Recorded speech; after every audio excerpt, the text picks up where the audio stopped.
Buenas tardes. Acá me quedo. Me porto bien, le prometo que acá me quedo.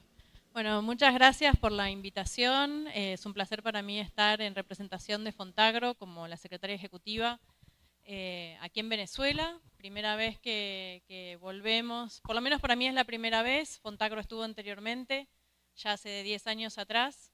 Y la idea es que este no sea el último viaje, sino que tengamos muchos viajes más y que podamos en cada una de esas instancias poder compartir con todos ustedes y a través de Línea de Venezuela, que es la representación de Venezuela en nuestro consejo directivo, tener más posibilidad de interactuar y de generar más cooperación. Muchas gracias a la colega de FAO que dio una excelente presentación con el tema de Banco de Semillas, donde Fontagro también trabaja y ahí nos va a quedar una tarea para seguir adelante. A ver, la presentación que les traje hoy, alguna parte está en inglés, así que esa la voy a comentar y la voy a pasar rápido, pero sí me parece que es muy importante que cuando hablamos de mecanismos de cooperación entendamos por qué existen los mecanismos de cooperación, por qué es importante esto de la cooperación, cómo podemos hacer mejor trabajo a través de la cooperación y la colaboración. Y esto tiene que ver siempre con lo que pasa en el mundo, ¿sí? Actualmente, como ustedes saben, tenemos el sector agropecuario o agroalimentario, tiene muchísimas demandas. Antes, a ver, yo soy ingeniera agrónoma, he trabajado en el campo por muchísimos tiempos, en el campo, digamos, y siempre teníamos sequías y siempre teníamos cuestiones que atender, pero hoy por hoy, por ejemplo, las sequías son más frecuentes. Y hoy por hoy tenemos menos agua. ¿Y cómo hacemos para tratar de seguir produciendo en el campo y tratar de seguir teniendo nuestro ingreso cuando las cuestiones o las condiciones climáticas empiezan a ser tan restrictivas? Y también nos pasa que hay temas de nutrición. Me pongo por aquí. Porque acopla acá, ok. Entonces hay también temas de nutrición que cada vez son más importantes. Fíjense ustedes que en la década del 60 estaba toda esta cuestión de la revolución verde y qué importante era combinar la semilla, la genética, la fertilización, el riego y tener una producción fantástica, pero ahora ese modelo se nos quedó corto, porque podemos producir mucho, pero si lo que produce no tiene la suficiente calidad nutritiva que se necesita para la población, pues no estamos hablando de alimentación 100%, ¿vale? Estaremos hablando de cantidad, pero no estamos hablando de nutrición. Y esto también es una carga ahora para el sector agroproductivo. Tenemos que producir igual, más, con menos recursos, pero también nutrir. Entonces, no voy a hacer todo un detalle, digamos, me puedo poner acá mejor, así veo. No voy a hacer un detalle, digamos, de cada uno de los desafíos que tenemos a nivel global, pero sí lo que entendemos desde Fontagro es que si todos esos desafíos que son comunes a todos los países y a todos los productores, donde quiera que estemos, si trabajamos juntos para buscar soluciones, probablemente logremos soluciones más rápido. Y por ese camino viene el tema de la cooperación y la colaboración. Y muchas veces nosotros hablamos de los drivers, y acá también cito un documento de la FAO, y los invito a leer cuando puedan los documentos que saca FAO. Saca muchos documentos, hay de todo para leer, pero hay que saber buscar. Pero hay uno que habla generalmente de los drivers, ¿no? De cuáles son esas fuerzas motoras que están de alguna manera movilizando todo el tiempo a nivel mundial la agricultura y la alimentación. Y que tiene que ver con la dinámica de la población, que tiene que ver con el crecimiento económico, con los riesgos financieros, que aunque todos no crean, todas las cuestiones financieras que andan envueltas en el mundo, nos afectan. Le afecta al sector agropecuario de todos los países. La siguiente. Y acá viene, por ejemplo, algo que es muy importante y que viene, esta presentación tenía muchísimos slides, pero los fui cortando, pero sí quiero detenerme en algunas cosas, que en los últimos años nosotros veníamos pensando, bueno, ¿cómo financiamos al sector del productivo? Bueno, generalmente un país va a un banco de desarrollo a pedir un crédito, el sector privado va al banco que tiene en la esquina para pedirle un crédito, pero ¿qué pasa con la ciencia y tecnología? ¿Cómo se financia la ciencia y tecnología? Y sí, en nuestros países en América Latina y en el resto del mundo siempre recaemos sobre los presupuestos nacionales. Todos los INIAS, Fontagro está constituido por 15 INIAS, se financian del presupuesto público. Pero en los últimos 10 años, ¿qué pasó? Que el sector privado, excedente de financiamiento, empezó a crear sus propias organizaciones que le llamamos startups o venture capital, que empezaron a intervenir también en el sistema de innovación y desarrollo. Y se hizo toda una burbuja con eso. Les puedo decir que hay como soluciones mágicas que todo el mundo ofrece y que, bueno, este año justamente cuando quebró el Silicon Valley Bank nos dimos cuenta que la cuestión no era tan así. Pero sí es importante que tengamos en cuenta que cuando hablamos de investigación y desarrollo, cuando hablamos de cooperación, también tenemos que pensar en nuevos mecanismos de financiamiento que apoyen a la actividad de investigación y desarrollo para que de manera sostenible a lo largo del tiempo los programas de desarrollo de investigación puedan seguir manteniéndose. Y también otra cosa que pasa en el mundo es que hay mucho de la cooperación internacional que está enfocada en Asia y en África. Y cuando yo me siento a conversar con gente de organismos internacionales, en donde sea que uno esté viajando, siempre y por razones que son lógicas de migración, de pobreza, de desnutrición, hay un flujo de fondos de lo que es investigación y desarrollo a Asia y a África, y no tanto para América Latina. Y ahí es de Fontagro, junto con ustedes, tenemos un desafío muy grande, que es empezar a atraer la inversión para los sistemas nacionales de investigación de América Latina y el Caribe, y es ahí donde Fontagro hace foco. La siguiente. La siguiente. Y también hay algo que es muy importante tener presente cuando uno trabaja en investigación y desarrollo, y que esto también yo lo menciono constantemente, que muchas veces en el ámbito de las inversiones y de los grandes bancos, muchas veces creen que desarrollar una semilla se hace de la noche a la mañana.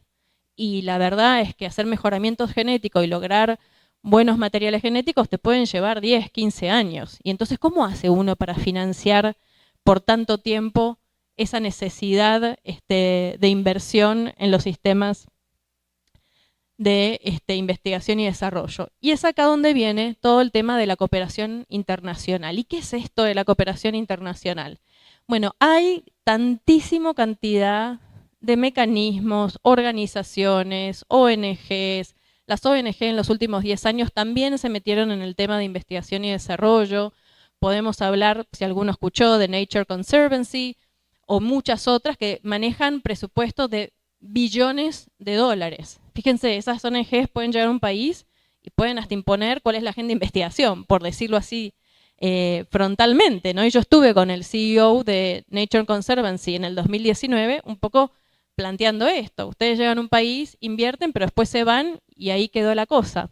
Entonces, es muy importante entender dónde uno está parado cuando habla de cooperación. Es muy importante el apoyo de organismos como FAO, también como ICA, como muchos otros que están apoyando constantemente a América Latina.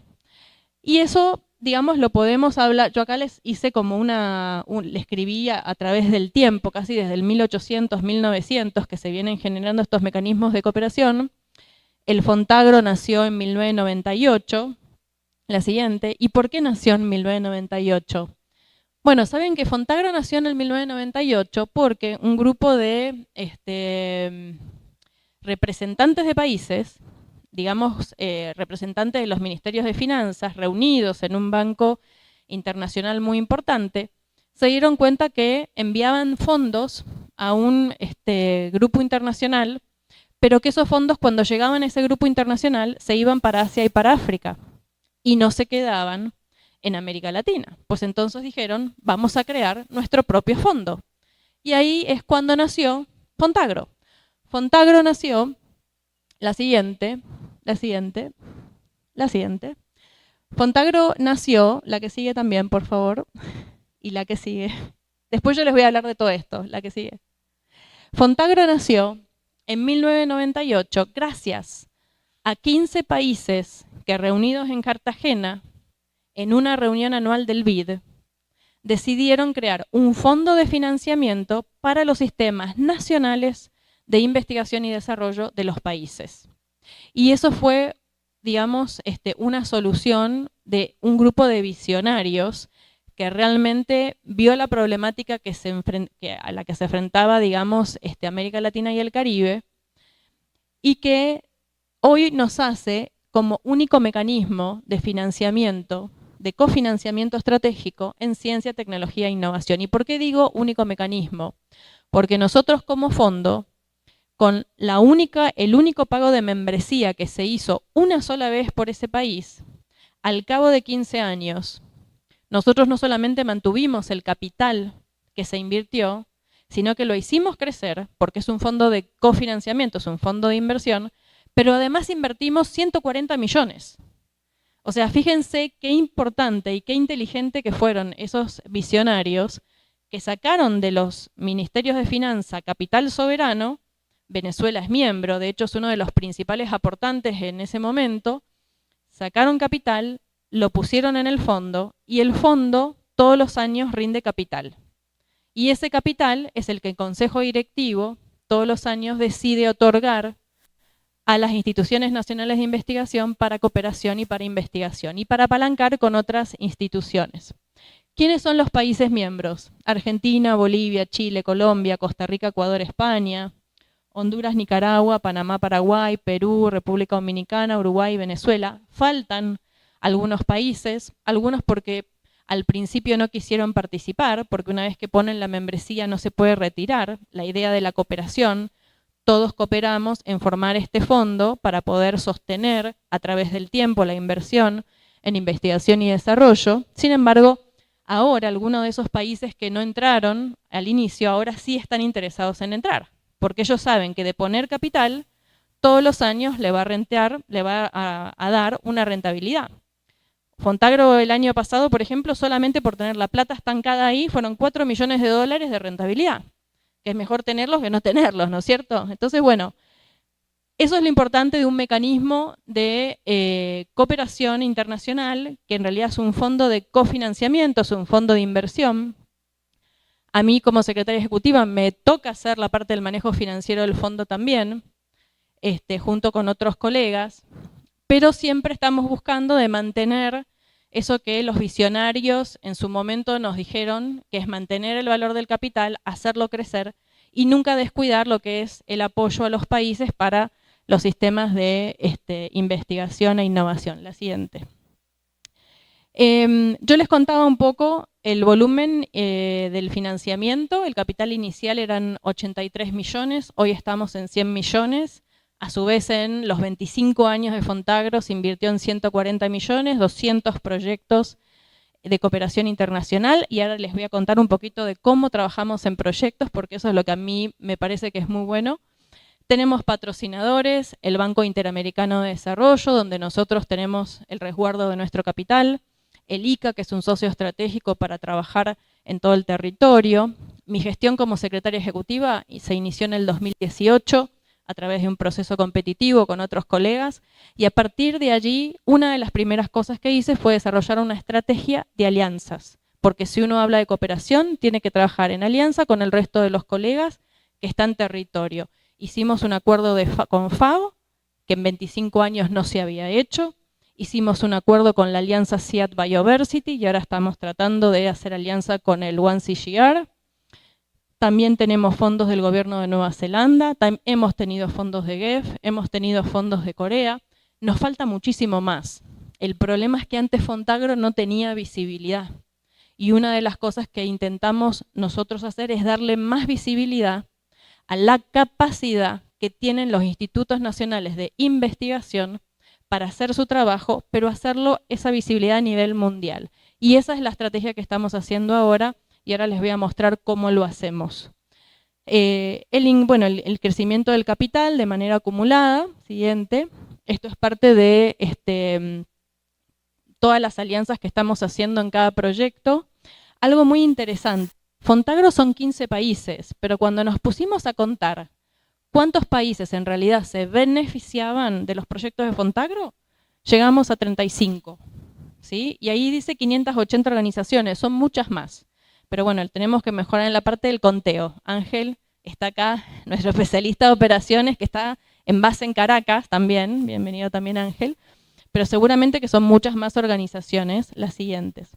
En el 2020, el Consejo Directivo de Fontagro, que está constituido, perdón que no lo dije antes, por los presidentes y los directores generales de cada uno de los institutos nacionales de investigación de los países miembros, nos solicitó que iniciáramos un proceso de renovación del plan estratégico de Fontagro, ¿sí? El plan de mediano plazo 2020-2025. Y la verdad que era muy difícil, porque estábamos en pleno COVID, estábamos en plena pandemia, teníamos, como les mostré en el primer slide, hoy cuando hablamos de investigación en el sector agroalimentario, ya no podemos pensar únicamente en cómo mejorar la genética del animal, en cómo utilizar el equipo de riego. Cada vez que tomamos una decisión, hay un montón de otras decisiones vinculadas a esa decisión que se desencadenan. Y que eso es algo que nosotros como investigadores tenemos que empezar a implementar cada vez que estamos pensando en desarrollar una nueva tecnología. ¿Cómo la vamos a sacar al sector productivo? ¿Cómo la vamos a escalar? En definitiva, después de todo ese trabajo que se hizo haciendo encuestas a todos los socios, a todos los patrocinadores, a muchos científicos, a cada uno de los institutos nacionales de investigación, revisamos los planes estratégicos, nos contactamos con Cornell University, que es una universidad muy destacada en Estados Unidos, para que también revise el proceso y que no se nos escape nada, en lo cual Fontagro debería poner su norte. Y así llegamos a una nueva visión, que es transformar los sistemas agroalimentarios o acompañar este proceso de transformación de los sistemas agroalimentarios a través del conocimiento, que es lo que nosotros mejor sabemos hacer. Además tenemos esa misión de liderar la articulación en el territorio y con otras regiones también, extra América Latina, ¿sí? A través de la cooperación, del diálogo, definimos nuestros valores y fundamentalmente definimos 3 estrategias. Una estrategia 1 que tiene que ver con todo lo que sucede dentro de la finca. Todos los que trabajamos a campo sabemos que en todos los países de América Latina todavía no se cerró la brecha de productividad. Un indicador súper básico. Los productores necesitan mejor genética, necesitan más conocimiento de cómo usar esa genética, necesitan sistemas de riego, necesitan mejor uso del fertilizante, mejor manejo del manejo integrado de plagas. Entonces la estrategia 1 mira de la puerta del campo hacia adentro, lo que nosotros le decimos de la tranquera hacia adentro, y trata de financiar proyectos que se enfoquen o que nos demuestren a Fontagro en cómo incrementar la productividad, la resiliencia, la sostenibilidad de las fincas. La estrategia 2, por el contrario, mira afuera de la finca. Dice, ¿qué es todo lo que tenemos que hacer fuera de la finca para mejorar la competitividad, los procesos de poscosecha, el agregado de valor, la conexión entre actores, que muchas veces es ineficiente? Y agregamos una estrategia 3 que se enfoca en la nutrición, que en realidad siempre en agricultura estaba como dando vuelta, pero en realidad hay, digamos, de la agricultura nacen los alimentos, surgen los alimentos y con los alimentos nutrimos. Entonces, de alguna manera, lograr una estrategia que tenga ese vínculo es muy importante. La siguiente.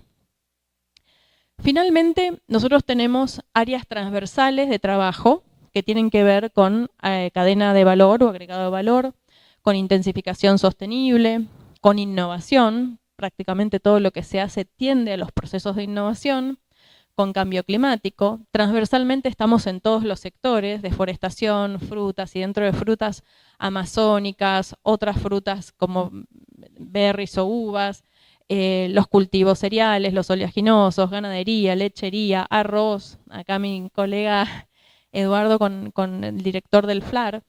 Finalmente, por ejemplo, hoy ya no tenemos 58, que estamos casi en 70 operaciones internacionales, 60 registradas, 10 por registrar. Movilizamos más de 50 millones de dólares solamente con el portafolio que tenemos hoy.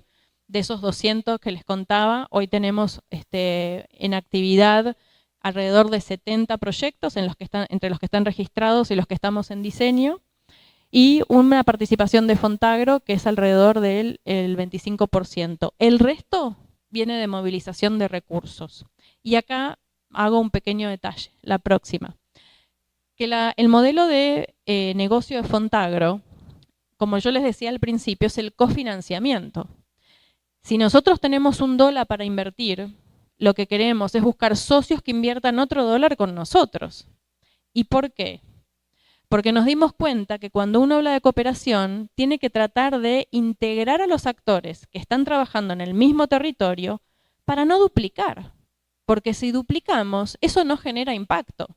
Si yo estoy invirtiendo en el mejoramiento de semilla de papa y la otra organización está haciendo lo mismo, le estamos pagando 2 veces a la institución para que haga lo mismo.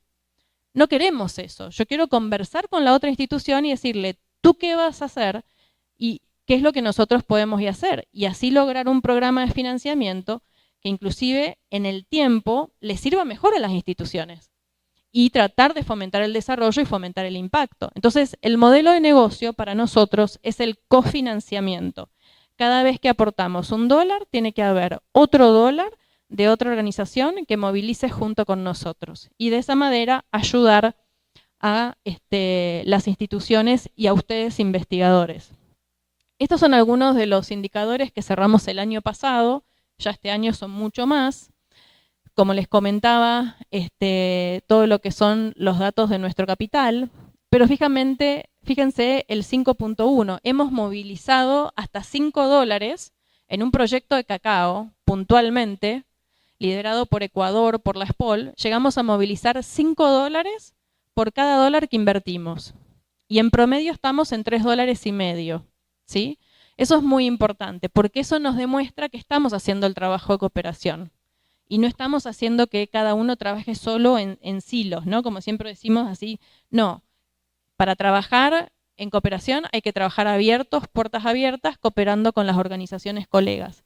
Hemos entrenado casi 88.000 personas, 47.000 personas, productores beneficiarios. Esto es un poco el mapa hoy, al cierre, bueno, no a hoy, sino al cierre del año pasado, para que cuenten más o menos la cantidad de beneficiarios entre todos los proyectos que estamos implementando. Fíjense, casi 600 sitios pilotos en toda América Latina, 709 redes, 165 equipos de trabajo. Eso tiene un potencial que es muy importante. Miren, yo trabajo en este sector hace casi 30 años y he pasado por todas. Por el sector privado, por el sector público, por el campo, por la parte de diseño de políticas, todas las cuestiones. Para mí estos son números que son muy importantes, porque lo que me asegura es que los investigadores de alguna manera están accediendo no solamente a financiamiento, sino también al conocimiento que sus socios les puede brindar. Adelante. Y fundamentalmente, este es un mapa que empezamos a construir donde los puntos azules son únicamente las estaciones experimentales de todos los INIAS que forman parte de Fontagro. Fíjense el poder de trabajo que tiene eso. Y eso no lo tiene ningún otro. Ahí no pusimos a las organizaciones que trabajan, o sea, que no sean INIAS. Acá pusimos solamente los INIAS, junto con los de España, ¿no? En España nos falta mucho más. La siguiente. Esto es la distribución de proyectos que tenemos hoy. Hay una diferencia entre los círculos azules oscuros y los claros.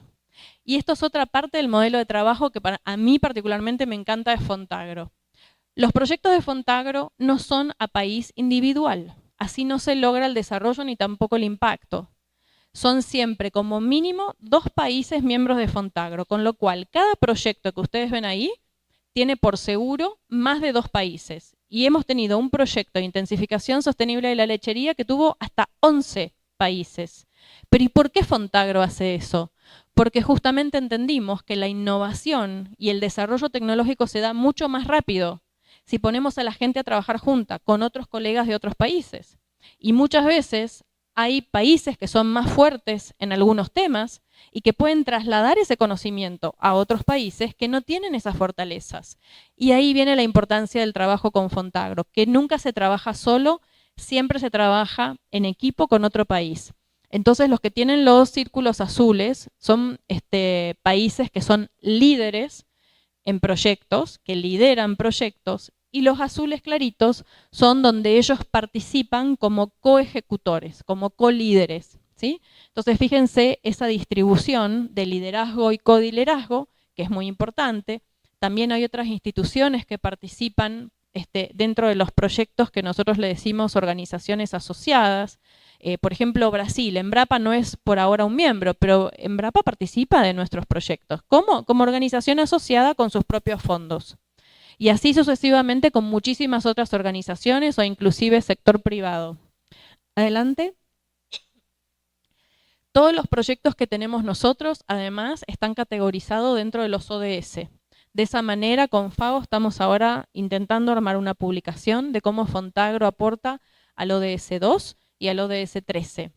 Pero todos tienen un rol que cumplir en demostrar al mundo cómo América Latina, a través de la ciencia y la tecnología que desarrolla, aporta también a los indicadores de desarrollo sostenible. Y como les decía al principio, hay un tema de visibilidad. Tenemos que mostrar más lo que hacemos para que seamos reconocidos a nivel mundial. Adelante. Otra cosa que es muy importante es esto de las redes. Nosotros hemos medido cómo los proyectos de Fontagro generan redes que aportan a los ODS. La siguiente. Y esta otra que tiene que ver en cómo las instituciones trabajan con Fontagro y arman redes. Este es uno de los objetivos o logros que ha tenido Fontagro a lo largo del tiempo, y es que todas las redes que construye Fontagro con sus proyectos persisten después que el proyecto terminó. Y eso también es clave, porque permite que esos investigadores sigan en contacto, sigan trabajando en red. Adelante. Adelante. Bueno, aquí tenemos actividades programáticas que hacemos todos los años. Como ustedes saben, para participar en Fontagro, ahora es como que viene la parte comercial, ¿no? Pero no tanto. ¿Cómo hacemos para trabajar con Fontagro? Bueno, tenemos convocatorias de proyectos. Las convocatorias se abren todos los años. Ahora estamos cerrando la del 2023, pero ya les cuento que para el 2024 estamos desarrollando con un socio muy importante una nueva convocatoria por $1.600.000 que va a estar enfocado a cambio climático. Pero el desafío que les vamos a entregar a los investigadores es que cuando apliquen no nos digan vamos a hacer mejoramiento genético o vamos a hacer un mejor sistema de riego. No, queremos que nos digan cómo, con un conjunto de tecnologías, trabajando al mismo tiempo, van a mejorar la productividad o la resiliencia. Porque en definitiva, esa es la decisión que muchas veces tiene que tomar el productor. Compro esta semilla, pongo el riego, compro fertilizante. Entonces, el desafío que vamos a entregar este año va a ir por ese lado y obviamente dentro del entorno del cambio climático. También teníamos un concurso de casos exitosos en bioeconomía que cerró el 16 de junio, donde creo que ya hay preseleccionada una institución de acá de Venezuela. Y después tenemos la siguiente, tenemos una plataforma. Antes, y creo que a ustedes esto les va a sonar muy común, no existen sistemas unificados de información dentro de las instituciones de investigación, ni tampoco dentro de las universidades. Entonces uno nunca sabe lo que el investigador está investigando, qué resultado tuvo, cuándo va a entregar resultados. Bueno, a Fontagro le pasaba lo mismo, porque en definitiva es un poco el reflejo de lo que pasa en las instituciones que participan de Fontagro, sean universidades, que participan muchas universidades de los proyectos de Fontagro, como sean niñas. Entonces, en Fontagro, durante mi gestión, en el 2018, creamos un sistema digital y empezamos a digitalizar absolutamente todas las tareas, donde todos los investigadores que acceden a un proyecto Fontagro tienen la obligación de registrar en una plataforma exactamente todo el trabajo que hacen y en cada país. Yo ahora no tengo acceso a internet, sino me encantaría mostrárselos. Y estos son ejemplos de esos proyectos. Pero si ustedes van a la página web de Fontagro y se van a iniciativas, hay algo que se llama plataforma de proyectos. Dentro de plataforma de proyectos pueden filtrar por palabra clave, por año, y ahí les va a aparecer. Entonces, todos estos que ven aquí son proyectos. Toda la información que se carga en ese sistema digital lo hace el investigador. Si el investigador no carga los datos, no cobra, no recibe financiamiento, porque para nosotros es muy importante saber exactamente cuáles son los resultados que se está haciendo, que se están logrando en cada país. Y estos son también videos. Muchas veces uno se junta a nivel internacional con muchos organismos y con muchos colegas y es importante mostrar quién es quién, quiénes son los investigadores que están liderando estos temas. Entonces todos los investigadores tienen sus videos, todos los investigadores tienen una plataforma donde ellos mismos cuentan lo que hacen y pueden contactarlos directamente. Adelante. También tenemos toda una sección de reportes. Algo que no les conté respecto a esta plataforma, que también es importante, la plataforma es open source. Así que, doctora Giomar, si usted la quiere implementar en INEA Venezuela, lo puede hacer. Es libre y gratuita, se baja y se empieza a utilizar. El IDIAP de Panamá ya lo está haciendo. Y esta plataforma, además, entrega publicaciones de manera automática. ¿Qué quiere decir eso? Supónganse que ustedes tienen que ir a una reunión y tienen que hacer un póster. Cuando ustedes arman la plataforma, automáticamente el sistema les arma el póster. Entonces ustedes no tienen que gastar plata ni en diseño, ni en alguien que les corrija. Está todo ahí ya armado. Y también hay otros productos más que salen de manera automática de la plataforma y que son muy importantes, como la base de datos técnicos. Adelante.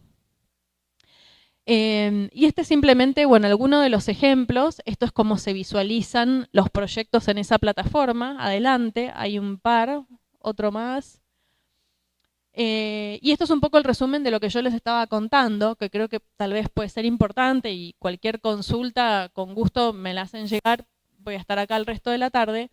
Pero recuérdense, las convocatorias son anuales, abiertas, son mecanismos a los que ustedes pueden acceder hasta $200.000. Tienen que armar proyectos en conjunto con otros países miembros de Fontagro. Entonces, si mandan un proyecto, no me pongan México porque México no es miembro. Y aunque no lo crean, cuando hacemos la revisión de las propuestas que envían, yo a veces digo, pero a ver, ¿cómo explicamos? Solamente países miembros son los que pueden acceder al financiamiento. Tienen que crear estas plataformas de innovación y de investigación, ¿sí? Redes que trabajen en conjunto. Y se requiere un aporte de contrapartida en especie, básicamente. Después están los concursos de casos, que el concurso de casos es abierto, se hace cada 2-4 años, es un premio que se da para destacar o visibilizar a un caso exitoso. Y después tenemos algo que ya es a lo interno de Fontagro, Fondo Semilla y proyectos consensuados, que esto solamente lo puede presentar el consejo directivo, ¿sí? Por ejemplo, supónganse que hay 3 países que se reúnen ante una misma necesidad y justamente viene la FAO y dice, Eugenia, Fontagro, necesitamos hacer más banco de semillas. Entonces, podemos armar una propuesta al interno de Fontagro para solicitar un financiamiento junto con un donante para hacer un escalamiento de un proyecto o una temática particular, ¿sí? Entonces, Fondo Semilla, proyectos consensuados. Siguiente. Otra de las cosas que hemos logrado, que antes no existían, es armar comités. ¿Y por qué armamos los comités? Porque uno de los objetivos que tiene Fontagro es liderar el diálogo. Nosotros tenemos 15 países, no es poca cosa dentro de América Latina, y hay otros que participan, como les decía, aunque no sean miembros. Entonces creamos un comité de gestión de conocimiento y comunicación para ver cómo podemos mejorar la manera en que transmitimos los conocimientos que se generan en los INEAs, en Fontagro, hacia los productores, hacia los tomadores de decisión. Nosotros tenemos todo un camino que estamos recorriendo y que estamos trabajando para que las decisiones de política se basen en ciencia y que tenga un contacto más cercano, los ministerios, cualquiera fuere, a las instituciones de investigación e innovación. Tenemos un comité científico donde estamos todo el tiempo evaluando y monitoreando cuáles son esas nuevas disciplinas disruptivas que en definitiva nos pueden cambiar de la noche a la mañana la manera de hacer ciencia. Y acá está el tema de inteligencia artificial, están los temas de digitalización, de machine learning, tantísimos otros. Algo que sí les digo, y acá peco porque digamos yo soy una estudiosa número 1, les digo que ya tengo mis cuantas décadas en edad y todavía sigo estudiando, la explosión de nuevas disciplinas que hubo en los últimos 5 o 6 años ha sido fenomenal. Y uno de los temas que yo levanto con muchos organismos internacionales es que se abrió mucho la brecha de conocimiento. Entre todos nosotros, yo me recibí ingeniera agrónoma en el 98, y ahora estoy estudiando otra vez. Les recomiendo que traten de empezar a estudiar, aunque sean cursos cortos, pero que se actualicen, porque la cantidad de disciplinas que aparecieron y que están disruptando en la forma en que se hace ciencia es muy importante. Y les voy a poner un ejemplo. Nosotros usamos el Excel. El Excel ya se va a dejar de usar. Yo estoy aprendiendo a hacer coding con Python. No sé si alguno escuchó de hablar de eso. Y eso se hace con un curso que está virtual. Son cursos gratis, no hay que pagar. Lo haces en tu casa los sábados y los domingos. Pero ahora lo que se va a usar, si yo quiero saber la tasa de interés de un país para hacer alguna cuestión o el PBI de un país, me armo un código de Python y me bajo eso. Entonces, cuidado, que no estamos prestando atención, hay que muchas disciplinas que están apareciendo y que nos van a dejar fuera de camino en el menos tiempo que nos creamos. Entonces, el comité científico está todo el tiempo monitoreando eso, como también cómo hacer evaluación de impacto, ¿sí? Y finalmente creamos un organismo de relaciones internacionales porque nos dimos cuenta que las embajadas tienen nuestros agregados y que también hay muchas instancias internacionales donde se tocan los temas de ciencia, pero no se invitan muchas veces a las personas que tienen que hablar de esos temas. Entonces estamos haciendo toda una actividad con los agregados agrícolas para tratar de acercarnos cada vez más a esas instancias de discusión internacional. Adelante. Bueno, ya estamos casi al final. Hicimos hablar de ciencia y no hablar de números, me parece que nos quedamos como cortos. Nos tenemos que acostumbrar a leer números y a hacer números. Entonces, en el 2018 hicimos una evaluación económica de retornos económicos de, tomemos algunos casos de Fontagro y veamos cómo nos fue. Y nos sorprendimos. Y nos sorprendimos porque encontramos, con un pool de 7 proyectos nada más, que en su momento fue una inversión de 8 millones, que el retorno económico que dieron fue de 83. Y estoy muy segura, conversando con el señor economista que nos apoyó en ese momento, que el retorno económico ha sido mucho mayor. Pero ¿saben por qué no pudimos medirlo? Porque no teníamos datos, por esto que yo les contaba. Las instituciones no tienen sistemas unificados de registro de datos de los investigadores. Entonces nadie puede, si yo buscaba cuál era el dato de rendimiento del proyecto tal de hace 5 años atrás, y por ahí el investigador ya no estaba más en la institución, o se retiró, o se rompió la computadora, o lo que fuera, la información había desaparecido. Entonces, fíjense qué importante, y estos son los números que muchas veces uno tiene que mostrarle a los ministros. ¿Y por qué es importante invertir en investigación y desarrollo? Porque te va a redituar esto con el trabajo de ciencia y tecnología. Y obviamente hay mucha variedad de resultados. Hay proyectos en Papa que dieron un resultado mínimo y hay otros proyectos en Papa que dieron resultados fenomenales, como ustedes pueden ver. Y esto también nos enseña que la actividad de ciencia y tecnología tiene riesgos y que lo que es importante es diversificar esos riesgos financieros de la inversión. ¿Y cómo se hace? Trabajando con la cooperación internacional, compartiendo con colegas, haciendo plataformas regionales y consorcios como hace Fontagro, porque si trabajas solo, es seguro que te vas a equivocar más, a que si trabajas con más gente, que te va a ayudar a que te equivoques menos, o que aprendas más rápido.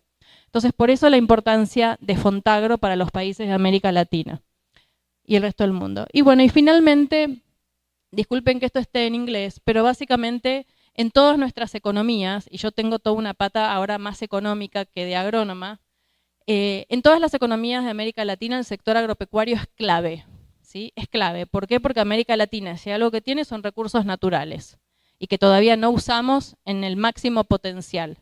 Entonces, la única manera de ser competitivos a nivel país es tener agricultura y sistema agroalimentario competitivo. Y para ser competitivo hay que innovar, y para innovar hay que hacer ciencia, y hay que estudiar, y hay que trabajar en equipo. Así que bueno, estos son mis comentarios hasta acá. Podría seguir hablando mucho porque me gusta. Les agradezco mucho la atención y que me hayan esperado todo este tiempo. Y con gusto, lo que necesiten, estoy a las órdenes. Muchas gracias.